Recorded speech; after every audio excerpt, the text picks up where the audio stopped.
dose de la sudation aujourd'hui, puisque oui, la retraite de Khabib Nurmagomedov et Dana White dans la foulée qui annonce le titre vacant qui va se jouer entre Michael Chandler et Charles The Bronx Oliveira. Donc on va voir pourquoi les deux s'affrontent, pourquoi est-ce intéressant et quelles sont les implications pour la suite de la catégorie. Mais mon cher Rust, avant de passer à tout ça, qu'est-ce qu'on va lancer? Le jingle. Soit.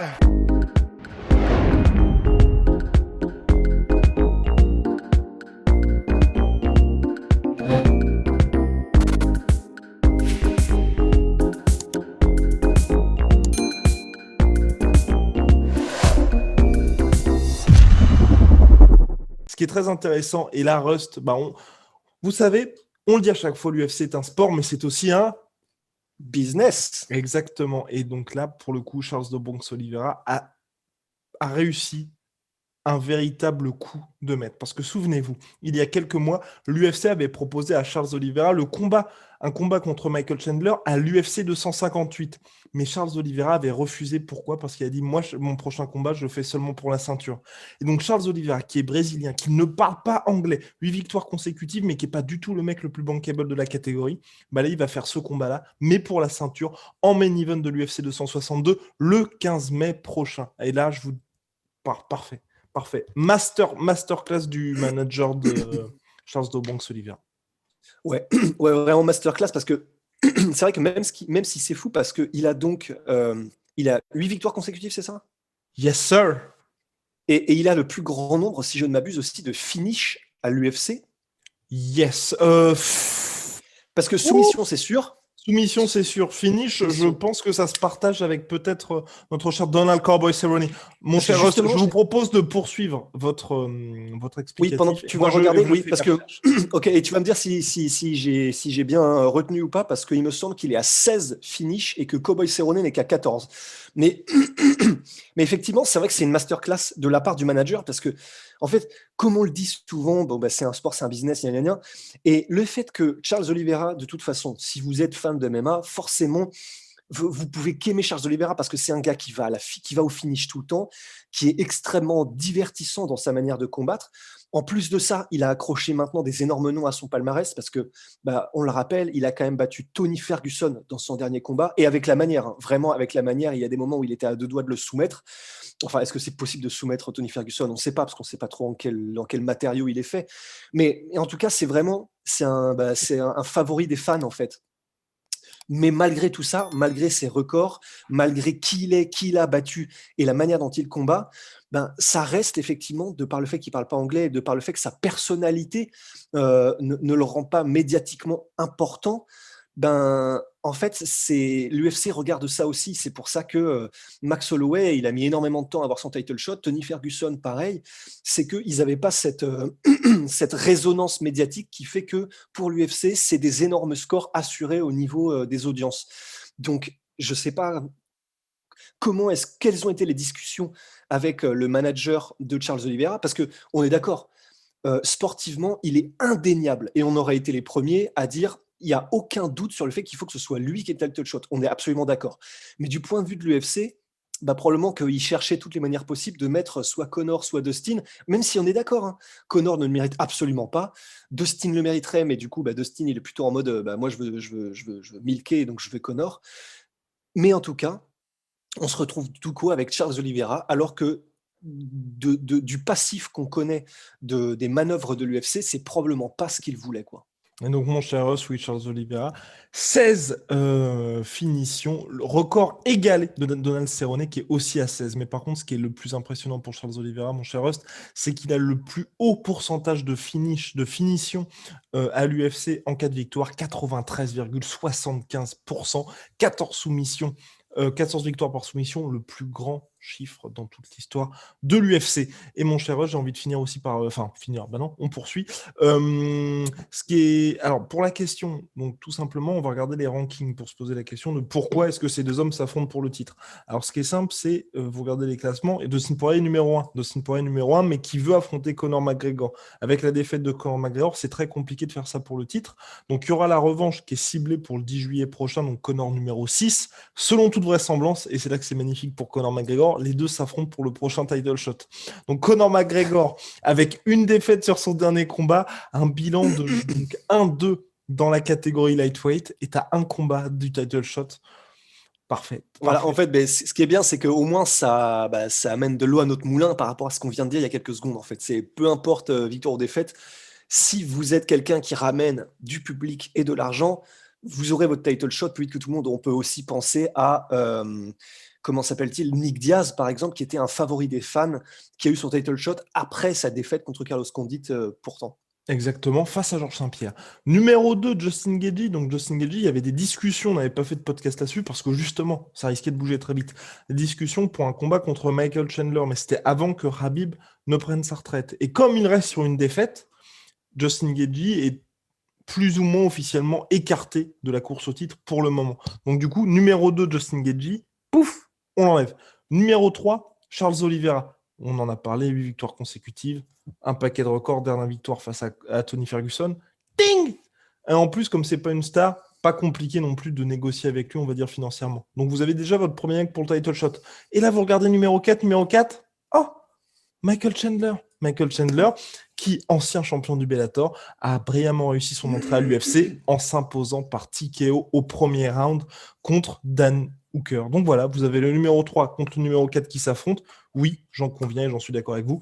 Je suis d'accord avec vous. C'est dommage qu'on n'ait pas une revanche de Dustin Poirier contre Justin Gaethje pour la ceinture, mais pour le moment, ça n'avait pas de sens aux yeux de l'UFC. Et puis même, on va dire, avec les explications qu'on a fournies, il y avait pour le moment, en tout cas, pas suffisamment de quoi justifier cette revanche dans l'immédiat. Ouais, non, absolument. Et puis c'est vrai que oui, c'est probablement Dustin qui mériterait de combattre pour le titre quoi qu'il arrive, mais Dustin et l'UFC sont tout à fait d'accord pour dire que ce qui va faire de la moula, j'ai envie de dire, c'est le combat contre Conor. Donc il y a même pas de discussion ou de question, je pense, des deux côtés. C'est en mode ah oui, non, mais c'est une évidence, le titre, c'est pas très grave. Là, on va faire des millions, tu vois. Et demander à Ned Diaz, c'est pour ça que là encore une fois, je prends la défense de Dustin Poirier. Demander à Ned Diaz, entre le titre et Conor McGregor, qu'est-ce qui est le plus important? Tous les jours, c'est Conor McGregor. Voilà. Ah, mais demandez à tout le roster de l'UFC, en fait, hein. Demandez-nous, avis, demandez-nous. Ouais. Demandez-nous. Non, mais c'est clair. En fait, ça n'a. Tous ceux qui combattent en MMA combattent pour leur amour du sport, hein, disons l'écrasante majorité pour leur amour du sport parce qu'ils adorent ce qu'ils font, mais aussi parce que il faut mettre sa famille à l'abri, quoi. Donc, ce qui est bien, c'est qu'il y a un combat contre McGregor, t'es sûr que la maison, elle est assurée, la retraite, elle est assurée, les enfants à l'université, c'est assuré, la cour de distribution sur la voiture qui va péter tous les 5 ans, c'est assuré. Tout est assuré, en fait. Donc, oui, le titre, c'est bien, mais assurer la fin de sa vie, c'est bien aussi, quoi. Exactement ça.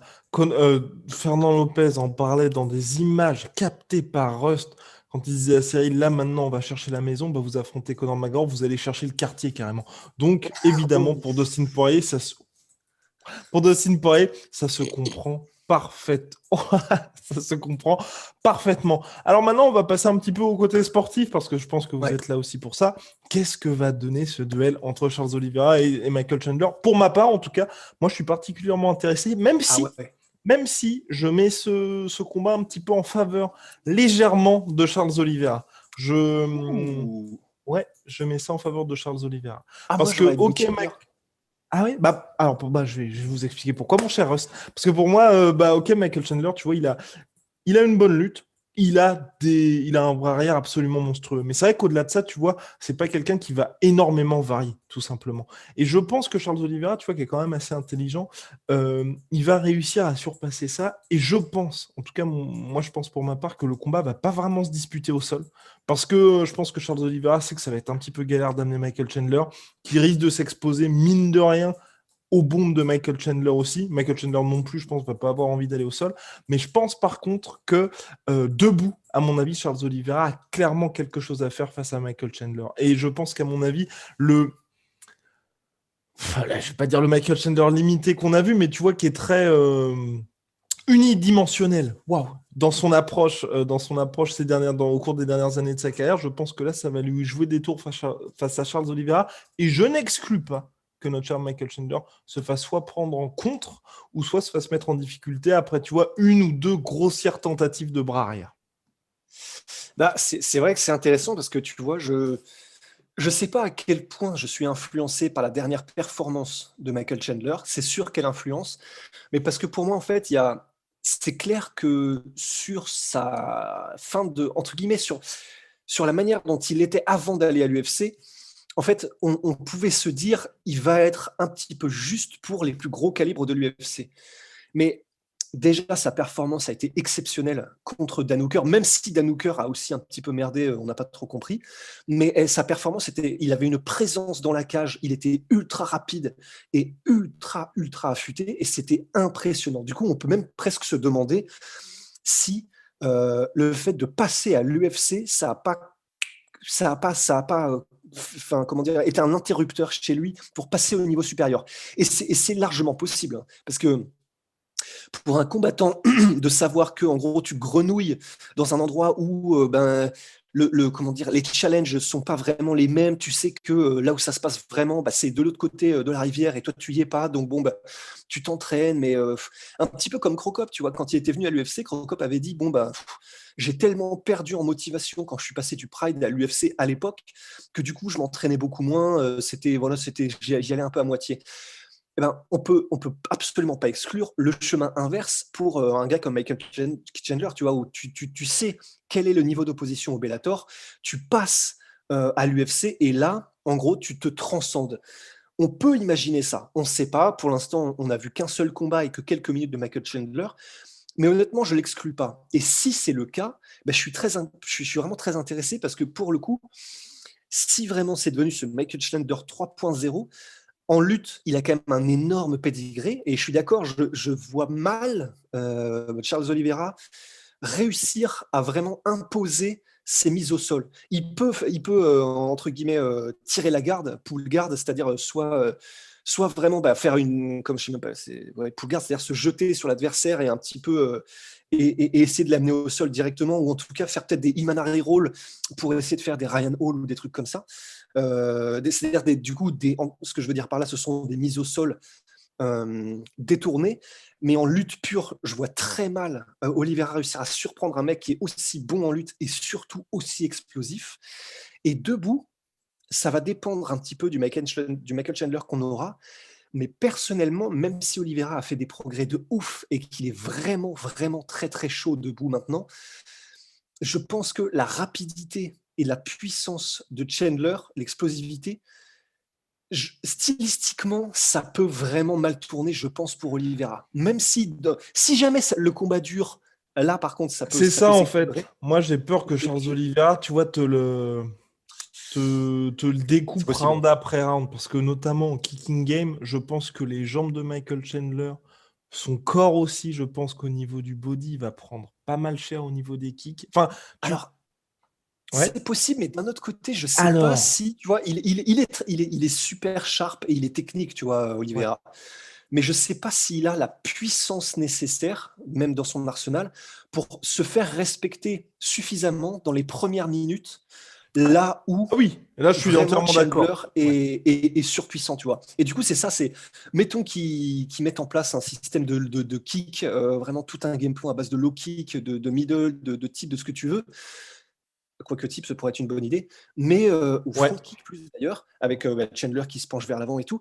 Mais est-ce qu'il aura suffisamment, tu sais, quand il envoie un kick, est-ce qu'il arrive à ébranler, est-ce qu'il arrive à bouger suffisamment Chandler pour vraiment le dévier de sa trajectoire missile air-sol vers ta tête? Sur le premier round, ça peut être compliqué. Sur le premier round, ça peut être compliqué. Mais moi, je vois plutôt un truc comme... tu te souviens, le fameux combat contre Dan Hooker, quand vous regardez, mine, il se prend pas mal de low kick, notre cher Michael Chandler. Et il y a un petit moment où tu as le... Oh, là, ça commence à sentir un petit peu mauvais, tu vois. Et je pense que, tu vois, il y aura ce premier round où, comme tous les combats de Michael Chandler, si vous survivez au premier round, vous avez déjà fait là une bonne moitié du chemin. Mais à part ce premier round, tu vois, si Charles Oliveira fait ce bon travail, justement, tu vois, au niveau des kicks, en sapant encore aussi, je pense qu'il va pouvoir récolter des dividendes ensuite parce que tout simplement, Chandler aura plus du tout la même explosivité au niveau de son bras arrière. Même s'il veut se reposer sur ses takedowns, ce sera aussi beaucoup plus compliqué. Et là, je pense que tu vois, il pourra vraiment prendre le dessus. Mais par contre, je te rejoins complètement. Le premier round, là, il y aura le peps dans le bras arrière. Et là, ça va être très, très, très, très chaud. Mais bon. Ouais. En tout cas, vivement, mais c'est assez dingue. Et moi, en tout cas, j'ai toujours cru à ça et je ne sais pas pourquoi.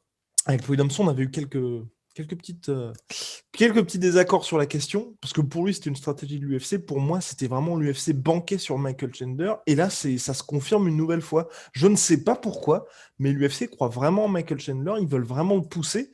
Alors que si vous voulez, chaque fois que Michael Chandler gagne ou sort une performance impressionnante, bah, la cote du Bellator, en fait, serait hausse. C'est pour ça que je ne comprends pas trop. Parce que si Michael Chandler venait à prendre la ceinture de l'UFC, Michael Chandler qui est parti du Bellator sans être champion, et en ayant perdu par KO contre le champion actuel du Bellator, le Bellator, il pourrait dire, bah, hey, vous voyez un peu notre roster, là? Non, mais c'est fou, en vrai. C'est vrai que c'est très étonnant quand même. C'est vrai que honnêtement, c'est moi-même, enfin moi-même, comme si j'étais le cerveau, tu vois. Je comprends pas non plus. Je comprends pas non plus, mais c'est intéressant. Alors, les pistes de réflexion, j'imagine, c'est que au-delà, tu vois, si on fait ce qui est impossible théoriquement, si on met à l'écart le fait qu'il était au Bellator et qu'il était même pas champion et qu'il avait perdu par KO contre le champion actuel, Pitbull. Il est américain, il est beau gosse. Il parle bien, il a un style qui est spectaculaire. Ça fait déjà 4 bonnes raisons, en fait, de le mettre en haut de l'affiche. Mais entre en haut de l'affiche et le plus en haut de l'affiche possible, et qui est pour le titre directement, c'est vrai que c'est étonnant. Parce que, honnêtement, dans un monde parallèle où l'UFC veut justement se prémunir de ça et à tout prix éviter que l'ancien champion du Bellator devienne champion à l'UFC, là, ils auraient très bien pu, et c'était très facile, le mettre pas forcément contre Dan Hooker déjà dans le premier combat, le faire battre 2-3 personnes d'abord, et ensuite dire dans ces cas-là, on va peut-être te considérer pour le titre. Ils auraient pu faire ça, et ça aurait été, entre guillemets, dans ces cas-là, on aurait compris, tu vois, on se serait dit, bah ouais, mais c'est normal, c'est le champion du Bellator, forcément, ils lui mettent des barbelés, et là, non. Et c'est vrai que c'est très étonnant. C'est très étonnant. Et ce que Ross dit, il a complètement raison. Pour ce qu'ils auraient très bien pu faire, et moi, ça m'aurait pas étonné. Tu vois, premier combat contre Darius, l'espèce de truc trop chiant, tu sais, qui galère. Oh là là, Ensuite, ils le mettent contre Rafael Dos Anjos. Donc là aussi, tu vois le gars, 2 purges. S'il sort vainqueur de ces 2 combats-là, là, tu dis, bon, bah, on va peut-être te considérer pour le titre. Mais pas encore. Tu vois, ils auraient très bien pu dire, bah maintenant, on te fait affronter Justin Gaethje. Et personne n'aurait été étonné ou ne se serait dit, bah, c'est scandaleux, le mec arrive du... Non. Là, vous avez un mec, première fois que les gens le découvrent, il est remplaçant du combat pour le titre. Ensuite, contre Dan Hooker numéro 4, et là pour la ceinture, à 34 piges. Après avoir connu des guerres énormes contre Eddie Alvarez et d'autres, bien évidemment. Donc non, fou le parcours de Michael Chandler, Charles Oliveira aussi. Mais en tout cas, c'est intéressant. Nouvelle ère qui arrive chez les lightweight. Entre 2 gars, clairement, on n'aurait pas... Enfin, Simon, on avait dû me dire, tu vois, il y a 1 an, qui va s'affronter pour le titre lightweight de l'UFC. Alors, jamais, et là, vous aussi, hein. Vous aussi, parce que je vois toujours le petit malin qui va mettre en commentaire. Ah, moi, j'avais prévu. Ah, moi, je savais. Moi, je savais. Non. Non, c'est complètement improbable, complètement dingue. Et comme quoi, à l'UFC, il se passe toujours des choses absolument extraordinaires. En tout cas, moi, je suis curieux de voir la suite, par contre, pour Justin Gaethje. Parce que là, mine de rien, ça avance pour tout le monde. Tony Ferguson a son combat contre Darius. Les gars s'affrontent. Dustin Poirier contre Conor McGregor, 3e combat. Là, Justin Gaethje, on se dit, bah... Soit il y a qui est pas ça, il y a peut-être ce fameux combat dont il y avait quelques rumeurs face à Nate Diaz, face à Nathan Diaz. Et là, pour le coup, tu vois, ça expliquerait peut-être pourquoi on n'entend pas du tout parler ces derniers temps et pourquoi il n'a pas été booké. Ou alors... Ce serait bien. Ce serait bien. Ou alors, peut-être, le combat contre Dan Hooker. Ça pourrait être aussi pas mal. Mais d'un autre côté, j'ai pas envie de voir Dan Hooker, tu vois, après avoir eu la guerre contre Dustin Poirier. Après le KO contre Michael Chandler, j'ai pas encore envie de le voir parce que contre Justin Gaethje, soit il y a une guerre et il s'en sort vainqueur, soit il se fait finir assez rapidement.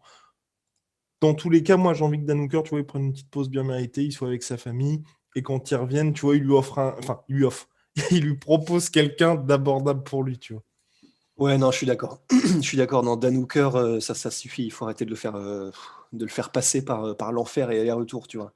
Mais c'est vrai que c'est cool en tout cas. C'est cool de voir qu'en lightweight, là, il y a eu un moment donné où c'était un peu bouchonné. Et là, tout le monde a son combat. Enfin, ou en tout cas, si Gaethje et Nate Diaz s'affrontent, ce qui honnêtement serait un match-up intéressant, même si, bon, moi je mets quand même Gaethje. Mais voilà, Conor McGregor versus Poirier, Chandler versus Oliveira. Ferguson contre Darius, peut-être Gaethje contre Nadiaz. C'est bien là, tout le monde a son calendrier, quoi. Alright, my little Rusty. On va se retrouver très très vite pour de nouvelles aventures. Big shout out à my sweet protein. Oh là là. Big shout out à my sweet protein. Moins 38% sur tout my protein avec le code la sueur. Moins 10% sur tout Venom, sponsor de l'UFC, sponsor de la sueur. Avec le code la sueur. 10% sur tout Venom. À bientôt. À bientôt. À bientôt.